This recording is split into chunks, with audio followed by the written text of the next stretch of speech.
Hello everybody, it is December 26th and I am out here. I've got 5 days to set some coyote traps, and so I figured I better take advantage of it while I can. You can see I'm in this corner again. Uh, it's good to have you with me. If you haven't already, I appreciate it if you would subscribe, like, comment. But here we go. We're going to set a couple 3-dog traps just on this little piece of property here. I'll let you see what we're doing. All right, so I did this a little bit before I started taping, only because I wasn't sure how frozen the ground would be. Thankfully, there's enough snow on the ground that it's workable. Still coming up in big chunks, you can see, but I can get a nice hole there for the trap, bed the trap real nice, and then I started a little dirt hole, which I'll finish. I'll finish that with my driver. But anyway, let me keep working on this, and I'll be back in a couple minutes. Okay, I kind of got it. Believe it or not, I remembered a tripod today. It's hard to believe. So here I am. You can't see me very well, but you can see what I'm doing, what I got going on. Used a number 2 4 coil. That's just what I use for dogs. A lot of guys use something bigger. I like a number 2. It works fine for me. I'm anticipating that the dog is going to be pulling back this way, so I'm going to try to hammer it in kind of at an angle back the other way, so he's never pulling against the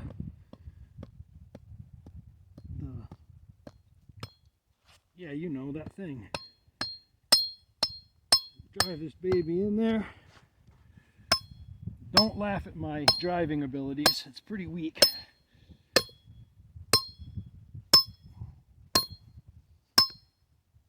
I do use a bit longer cable than a lot of people do, only because this clay ground, it doesn't always do well. Oops.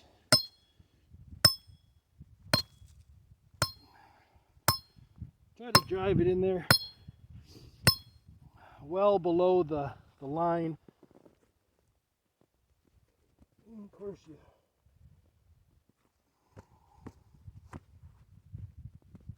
come on, baby.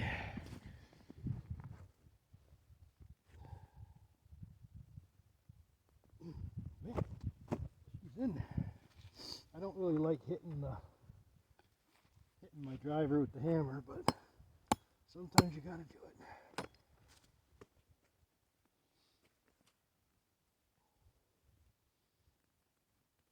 There we go. All right. Lock that baby in real tight. Oh man. That's in there. Now I always dig my hole deep enough to bury my chain right underneath the trap. You also use the spring there as a good place to balance everything.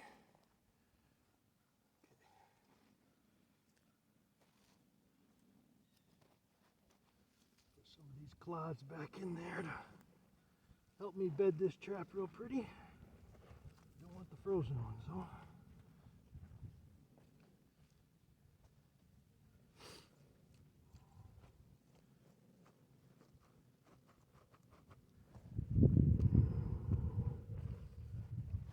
Now I got it too much.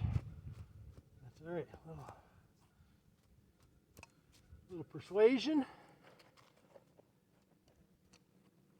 And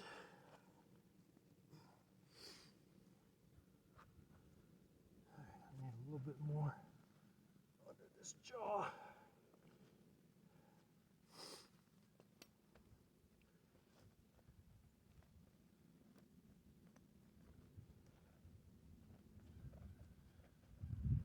You can tell this ground is almost frozen.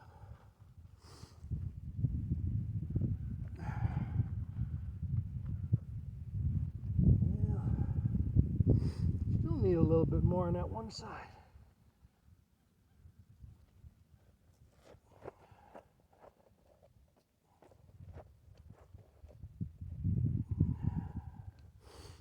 Come on, baby.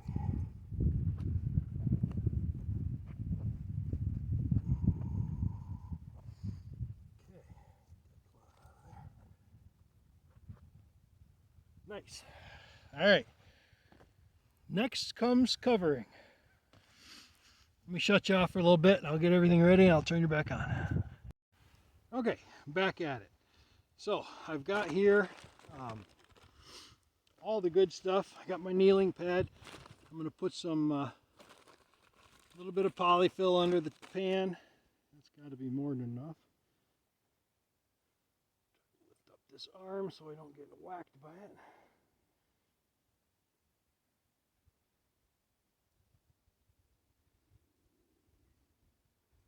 All right, that's got to be enough, eh? I'd like to get it a little bit further over there, but do what you can. Doesn't need to really cover everything, but boy, it sure makes me feel better. Just so dirt doesn't get up under there. We've all had it happen. I thought about using a cover, a little piece of wax paper, which I am going to do, I think, only because I don't know what the weather's going to be, and I don't want a bunch of snow getting on top of this thing. Okay. I'm going to put a little bit of peat moss down, just for giggles, just to kind of fill in around this baby.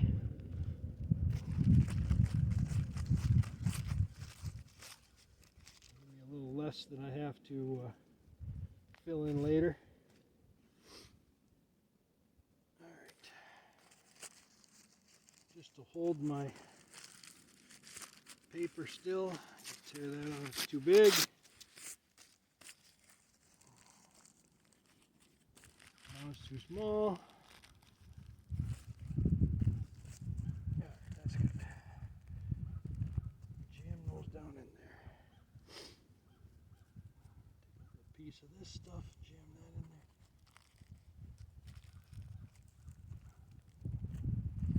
there. All right, a little more peat moss around the outside edge. Beautiful.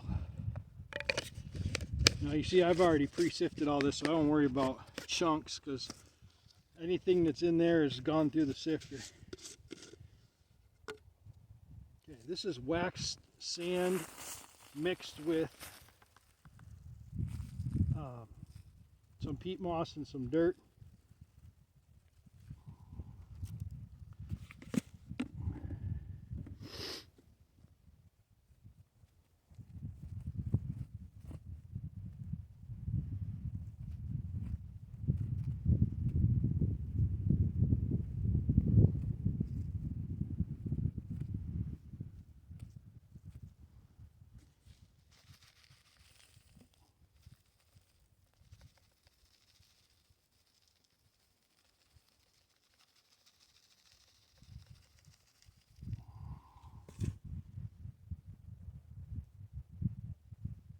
Okay, there goes that. Now, I'm not sure what I'm going to use for my wool, or my wool. It's not steel wool, it's actually just sheep's wool. I am going to put some bait on this baby. I got some old stuff, I got some new stuff. I'm going to try something new this time today because it's here. This is, I bought this down at River Rats Trapping. I know you guys can't see me. This is, what do we got here? We got Wolfen, Rat Bastard, Fox, Coyote, Bobcat, and Coon. I don't know, I never tried it before. It sure smells. Yummy. We're going to give it a shot though, and then we're going to put a long call on that bugger. Get a nice scoop out of there.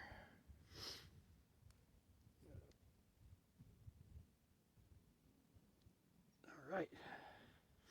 I don't use my driver to drive my, I don't think it's a good idea to use your driver to push your your sheep's wool down in there once there's bait on it, I think you're much better off using either a stick or something else. But I just happen to have a little chunk of re-rod with me that I didn't even know I had in the box till earlier. So this was actually my old driver that I cut in half and turned it into a snaring tool. Okay, there's that. Put the lid on this baby. Now, what do we got here? A little bit of Soul Taker. Thank you, Jeff Dunlop. I think this is from last year still. Woo. Doesn't have nearly the scent it did last year, but yeah, that's alright. We'll throw some in there. Fat, nice and pretty in there. And then, what do we got here? Wind Talker. That's the stuff. Let me tell you, this stuff here is brutal on the nose. We are not even gonna touch the jar if we don't have to.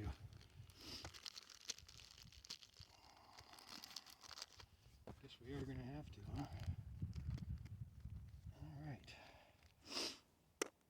Now the trouble is I don't have another, I didn't bring a small enough spoon, so we're gonna have to use a stick. Oh yeah, that's good stuff. Nice and skunky, half frozen. We're going to jam that right down in there. Matter of fact, we're going to smear a little bit on this log right here. I'll just leave that stick hanging out right there.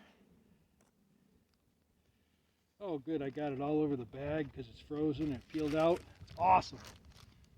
We'll worry about that on the next trip, eh? This thing back in a bag so it doesn't get all over me. And that, my friends, in a moment you're going to see what I got going on. Alright, there it is. That's the final set. Now I moved that log down because it was just wide open in through here, and my luck is that's exactly how they'd come in. This way, basically, in order for them to get to that hole, they're gonna have to dance around that set. As far as the rest of it goes, I'll finish before I walk out of here. I'll kick a bunch of snow around and clean up some of my tracks. But you know, I just try to make it look like a dog was digging. I'll kick all that around a little bit more, make it even more so. But there ain't a whole lot to it. Coyotes and fox and whatnot, they're just dogs. And so if you can imagine how your dog digs when it's after a piece of root or whatever your dog is after, and that's what they're going to do. So we'll see what happens. All right, here we go. I have a trail cam with me too, so I'm going to set up a trail cam across the way, and I'll show you what I got going on there. All right, well, I didn't film it, but I just put in this little pipe dream here. Not a big deal. It's actually right in view of the house, so I'll be able to see if there's anything out here, no problem. This is a great corridor, so the critters come running up these lines here. They go around that way, and then also behind me here there is that's the road that my dad put into the back of the property, and they use that baby like crazy. So basically it's all deer tracks right now. I didn't see anything that looked like a dog track, but I know dogs use this because I've seen plenty of dog tracks here. So hopefully we'll see something here in the next day or so, or 5 or 10, or I only have 5 to trap. So all right, here we go. I'm glad you guys are here. Don't forget to like and follow. I'll have more in a day or two. So I decided it would be dumb of me not to walk to the back of the property while I was here, just to look for tracks, if nothing else. I did bring one more trap to set. I'm like I said, I've only got 5 days. I got a small area. I got to check them every morning, and I still have to work. But anyway, let me show you what I found back here. So I could easily see it from the trail, the road there. But that's a big deer bed there. And then over there, there's another one. And man, these trails back here are something else. I've still got a few days left. There's some deer hair for you. I'm actually thinking maybe I should get out here and do a little bow hunting. Look at the size of that rub right there. That's a beaut too. It's a little low. It's probably not a big buck, but it sure is a nice rub on that. That's actually a juniper. But all right, they always like these junipers. For some reason, they like these junipers. All right, well, I'll turn you back on if I see anything else exciting. All right, well, that is the first absolutely positive dog track I've seen. I am about halfway between those two sets, but I'm on like the back side. So my tree stand's actually right there. Somewhere over there. I don't even see it now. There it is. Gosh, I don't even know if it's in the camera, guys. I'm sorry. I can't really even see it. The sun is wrong for me. So anyway, that is the very first absolute positive dog track I've seen. I've seen a couple that I thought might have been dog. And of course, there's some waboose tracks running away. But yeah, that's the first dog that I guarantee I've seen a dog track. Man, there's just a ton of deer tracks through here. So lots of places to set snares in a couple of days. I can't wait for snaring. So, all right, here we go.